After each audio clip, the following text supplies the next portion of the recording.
Hello student, myself Neeraj Singh and welcome in Scientia Physica channel. तो जैसे कि student, मैं इस चैनल में आप लोगों को मैं केमिस्ट्री 11th क्लास ही पढ़ा रहा हूँ। जो चैप्टर है दैट इज एटॉमिक स्ट्रक्चर। और एटॉमिक स्ट्रक्चर में स्टूडेंट मैं आज का जो टॉपिक पढ़ा रहा हूँ वो है Rutherford's nuclear model of atom, alpha particle scattering. ऐसे दो टॉपिक में पढ़ाऊंगा।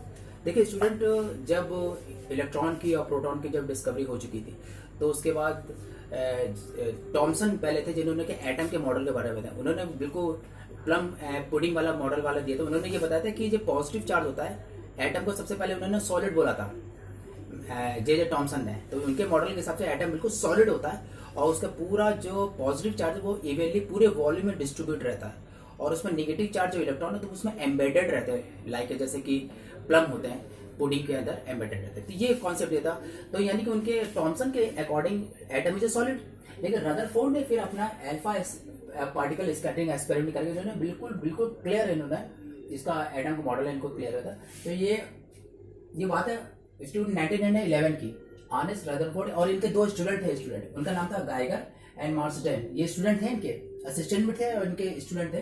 तो इन्होंने जो है अल्फा स्कैटरिंग वाला ये गेटअप ये पूरा तैयार किया था इन्होंने एक्सपेरिमेंट। और इससे इन्होंने क्लियर कर दिया था कि एटम्स आर हॉलो, बिल्कुल हॉलो, बिल्कुल क्लियर कॉन्सेप्ट। इन्होंने क्या करा, एक लेड का एक चैम्बर लिया कटोरी जैसा और उसमें रेडियम सी, रेडियम है, रेडियम सी बोलते हैं ये। इसके अंदर इसमें से अल्फा पार्टिकल निकलते रहते हैं। अच्छा, लेड इन्होंने कटोरी इसलिए दिया था स्टूडेंट, ये आप समझ सकते हैं कि लेड एक ऐसा स्टेबल रेडियो एक्टिविटी सब्सटेंस, सबसे एंड प्रोडक्ट रेडियम होता है। इसमें लेड में से कोई भी अल्फा बीटा गामा पेनिट्रेट करके बाहर नहीं निकल सकता, ये स्टेबल होता है। इसलिए इसका ये कटोरी जैसा लिया, उसमें इन्होंने रेडियो एक्टिव सब्सटेंस रेडियम सी रखा इसके अंदर और इसमें से अल्फा पार्टिकल एक स्लिट से निकल रहा है। और इन्होंने क्या करा, एक यहाँ पतली सी फॉइल, ये देखिए फॉइल लिखा ना, सिल्वर गोल्ड प्लेटिनम कॉपर, किसी भी एक मेटल की इन्होंने फॉइल रखी और उसकी जो थिकनेस थी 10⁻⁻⁶ मीटर के रखी।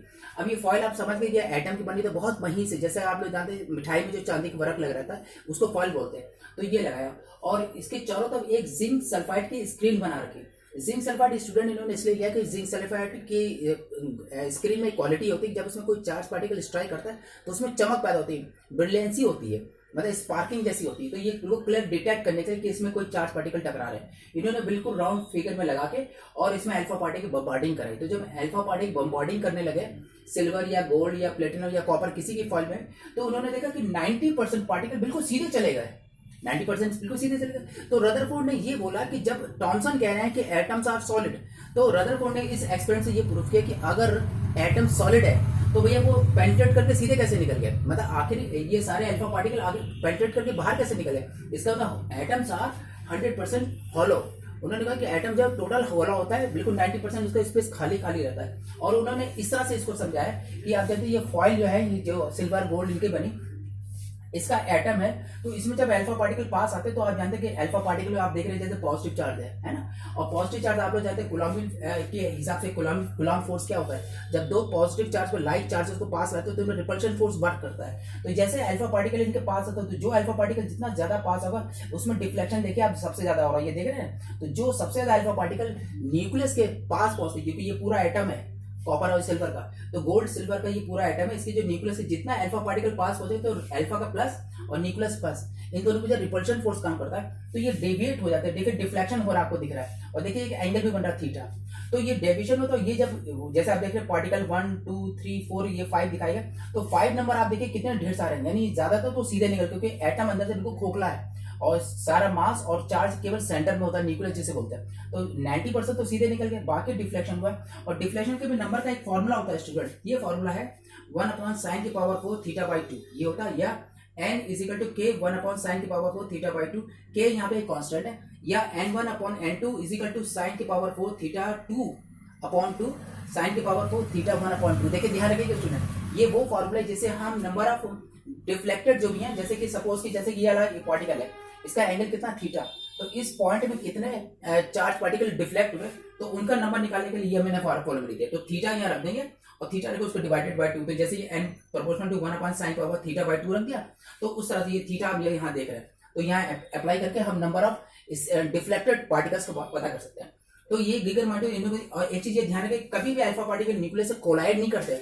कोलाइड का मतलब जैसे टच कर रहे हो ऐसा नहीं होता है, वो क्या करते हैं, बिल्कुल पास तक पहुंचते हैं और पास पहुंचने के बाद उसमें कूलम्बियन फोर्स, रिपल्शन फोर्स वर्क करता है, और रिपल्शन फोर्स वर्क करके कूलम्बियन फोर्स होता है, वो डिफ्लेक्ट होकर अलग हो जाते हैं, इस तरह से होता है।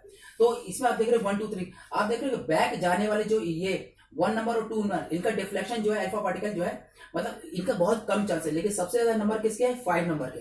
तो 5 नंबर ये बता रहे हैं कि 90% जो सीधे चले जाते हैं, इसका मतलब ये है कि एटम्स आर हॉलो। तो ये चीज पता चलती है। अच्छा, एक चीज और बताने में आ रही है स्टूडेंट, इससे कंक्लूजन ये निकला, एक तो एटम हॉलो है, दूसरा ये कि positive charge mass is concentrated, यानी कि एटम का पूरा चार्ज और मास और उसका जो कहाँ पे होता है, न्यूक्लियस में कंसंट्रेटेड रहता है, एक चीज है। और दूसरी चीज कि न्यूक्लियस जो है रिजिड होता है और डेंस होता है। न्यूक्लियस जो है ना, ये न्यूक्लियस ये डेंस और रिजिड होता है, इसी से जो है अल्फा पार्टिकल डिफ्लेक्ट होते हैं। दूसरा एक कोलिजन फॉलो, कूलॉम्स लॉ को फॉलो करता है, आप जानते हैं कूलॉम्स लॉ आपने पढ़ा, और रिपल्शन फोर्स लगेगा इसमें। तो अब इसी के हिसाब से, इस एक्सपेरिमेंट के हिसाब से रदरफोर्ड ने न्यूक्लियर मॉडल एटम दिए, उन्होंने ये बताया कि नेगेटिव चार्ज इलेक्ट्रॉन जो न्यूक्लियस के चारों तरफ रिवॉल्व करते हैं, गोल गोल घूमते रहते हैं।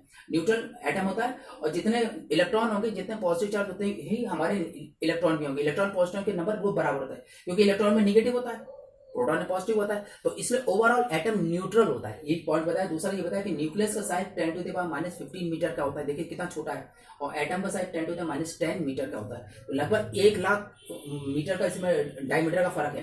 दूसरा, nucleus is 10⁻15 part of the volume by the, यानी पूरे अगर एटम का वॉल्यूम 1 मान ले, तो जो न्यूक्लियस का वॉल्यूम वो 10⁻15 होगा। सोचिए कितना छोटा न्यूक्लियस होता है। दूसरा है कि अगर किसी न्यूक्लियस से रेडियस निकाले तो इसका फॉर्मूला 1.33 इंटू 10⁻³ और क्यूब रूट ए बोला, ए मतलब होता है एटॉमिक वेट या मास नंबर, यानी मास नंबर का क्यूब रूट निकाल लें और उसको 1.33 इंटू 10⁻30 से मल्टीप्लाई कर ले, तो you will get the radius of the nucleus निकल आएगा।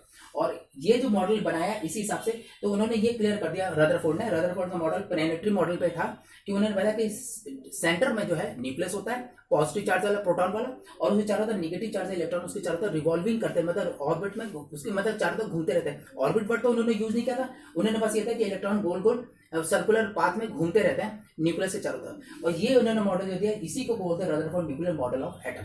तो आई थिंक स्टूडेंट आपको अल्फा पार्टिकल स्कैटरिंग और ये आपको जो मैंने लेक्चर दिया आपको समझ में आया होगा। अगर अच्छा लगे तो इसे लाइक कर दे, सब्सक्राइब कर दे, बेल आइकन फॉर नोटिफिकेशन दबा दीजिएगा। और जो स्टूडेंट आपके जो मुझसे पढ़ना चाहते हैं, तो वो 11 12 के फिजिक्स केमिस्ट्री पढ़ना चाहते हो, तो वो मुझसे कांटेक्ट कर सकते हैं, और आप लोग ये लिंक उनको भेज दीजिएगा स्टूडेंट। और मैंने सारे प्ले लिस्ट में ये 11 12 की फिजिक्स केमिस्ट्री बिल्कुल सीरियस से वीडियो आपको दिया है, तो आप लोग नोट जरूर बनाते रहिएगा स्टूडेंट। ठीक है, ओके, बाय बाय।